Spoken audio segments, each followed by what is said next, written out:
Në këto kushte rënja e natalitetit është një alarm kombëtar.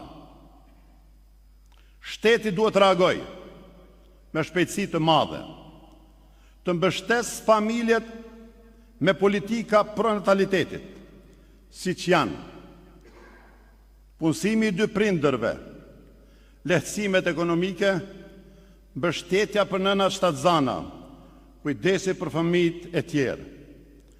Shteti duhet të ketë strategji konkrete për ndihmë ekonomike, arsimore, shëndetësore dhe sociale për këto familje dhe këta fëmijë. Dhe çdo çift të cilët kanë 4 me shumë fëmijë, i propozoj qeverisë që t'ia dhurojë të gjithëve nga një banesë gratis. Kjo nuk është thjesht vetëm nevojë ekonomike për këto familje, por është edhe përgjegjësi morale, fetare dhe kombëtare, sepse duke përkrahur familjen e madhe, ne ndërtojmë një shoqëri të shëndosh dhe një të ardhmë të qëndrueshme.